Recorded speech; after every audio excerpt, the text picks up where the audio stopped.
What's up, guys? This is Chris here, and today we are going over a gun that I've had a lot of requests for, the Glock 19X. I like Glock. You guys know I like Glock. I carry a Glock 43 frequently. I carry a 43X. I carry a 19. I shoot a 34. I've shot a 34 for years. I'm very familiar with the platform. The 19X is a 4-inch gun with a full-size grip. Pretty simple. 19 top, 17 lower. Because of that configuration, you get a lot of cool and unique performance all its own. And the reason for that is it shoots a little bit better than the 19 because you have the longer grip. You have a little bit more capacity and you have a little bit faster timing than you would a 17 because you have a little bit less reciprocating mass. Now, that would have been a detriment back in the old days, but with the modern pistols, you can put a red dot on it and negate that sight radius. However, this one is one of the old ones, and this one doesn't have the MOS system or anything like that. I don't know if the new ones do or not. The 19X was originally made for the military contract that the SIG won quite a few years ago now, and it was argued that in the actual performance of the guns that the 19X surpassed the 320, and that doesn't actually surprise me all that much. But the 320 was much cheaper, so they went with that. Now, I don't know that to be true. I wasn't there, I wasn't a part of the trials. That is just simply what people say. Whether that's true or not, who really cares? Modern day standards, the 19X is a good gun, the 320 is a good gun. It really depends on what you're interested in and your ergonomics. This is a polymer frame striker fired pistol, very similar to the 320. However, it does not have a fire control module, but it also has a lower bore axis because of it. Glock has different ergonomics than most pistols. However, most people are used to them since they're the most popular gun of the last 20 years. I threw a Surefire X300 on there because that's how I plan to run the gun, although I think it has the pick mount on it, so it's a little bit loose. The color of the gun is interesting. The ambi controls is very nice. It does have Gen 5-esque features without having, mine actually didn't come with back straps, although apparently some of them do, some of them don't. I don't really know. I do have a set on the way. I'm usually accustomed to using the beaver tail back strap because I like a little bit longer trigger reach, although this one doesn't have it. It doesn't have the front slide serrations of the Gen 5 either, although the back ones are more than usable, and this one does come with night sights. I believe they're Trijicon night sights, which is pretty sweet.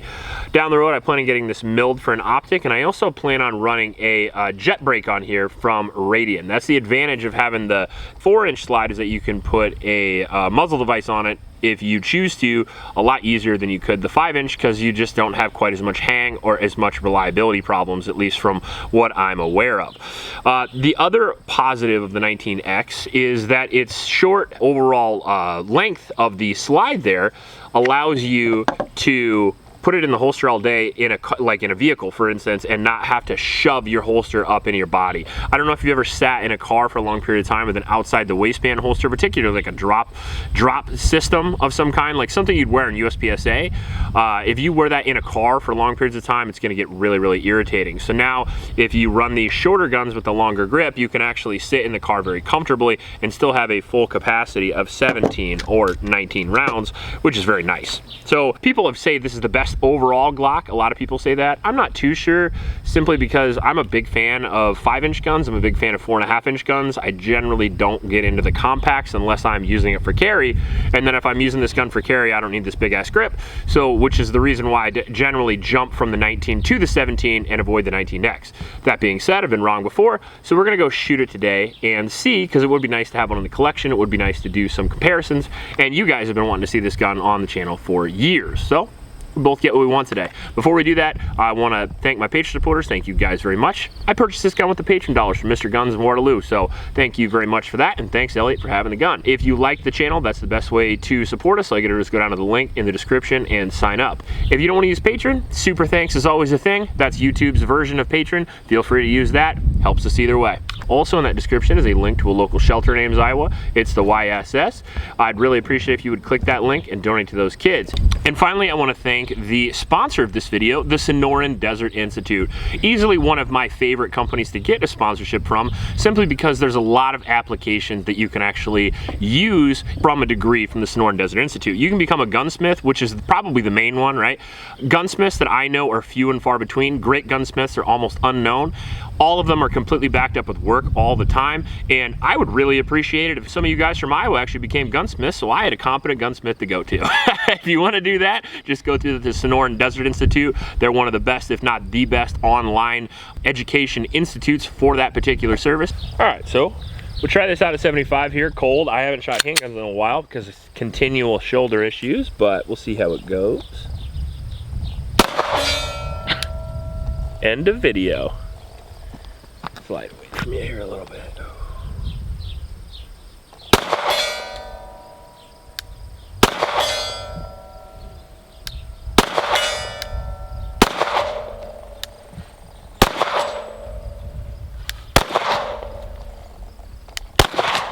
Well, I can't hit those small ones, but I can hit the big ones.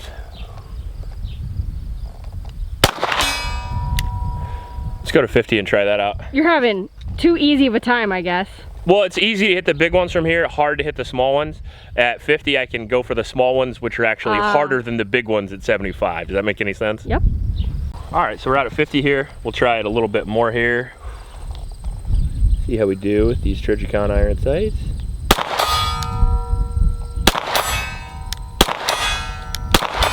That was 4 different targets. See if I can go for one of those plates. I winged it. Yeah, I heard it. I heard it too. You know why I like Glock so much? Just no fuckery. I can come out here, throw some blazer brass in it, put a light on it, and not have a care in the world. Except that. What was that? I don't know. I don't know where the... I had a feeling it would malfunction as soon as I said that. It always does.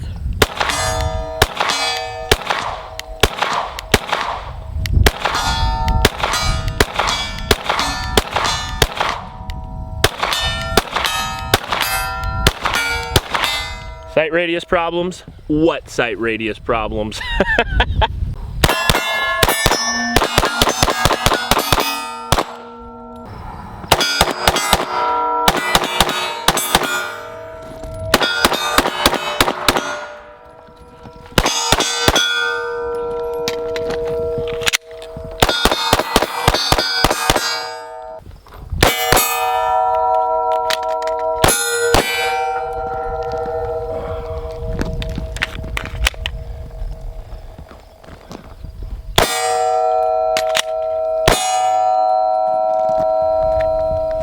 Need a couple of reps, you know? Oh, I'm out. Okay. I don't know how many of you guys practice pocket reloads. I see a lot of shit from pouches that you'll never have in real life if you're a civilian. So a lot of times I literally do like to stage my magazine just like I would have it in real life. So I have to go in there, search for that fucker, and come out and put it in the pocket or put it in the gun.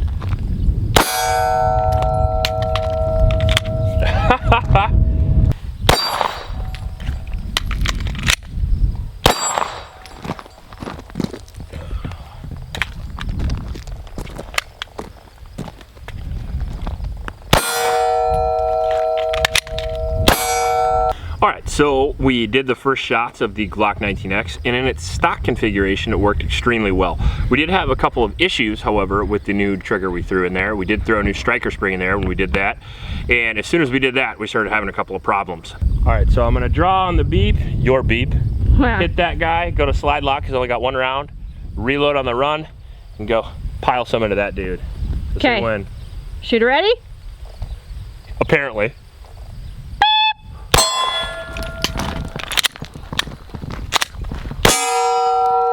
Fucking trigger. So obviously that's the trigger. That is what happens when you mess around with Glocks. I literally just mentioned at the beginning of the video, it's so nice to have a gun that has no upgrades because it doesn't malfunction, and then you put a new custom trigger in it, and the first thing that happens is problems. That's sort of the issue with Glocks. That's what I've done with all my Glocks. I love them. I love them for their simplicity. I love them for their customization, and the second you customize them, it gets a little... So what I'm gonna do is continue trying the trigger, and I'm gonna take the striker spring back out and put the stock one in and see how that goes. Generally that fixes the issues. That being said, there is an over travel and pre-travel on here and all that stuff, so we'll work with a little bit. contact the dude and see what's going on with that. Other than that, in the stock configuration, the gun had no problems. What a shocker. It comes with 3 mags, which is really nice. Comes with night sights, which is really nice. Even my wife commented on how cool the bronze FDE, like peanut butter color is. I love this color on Glocks, I really do.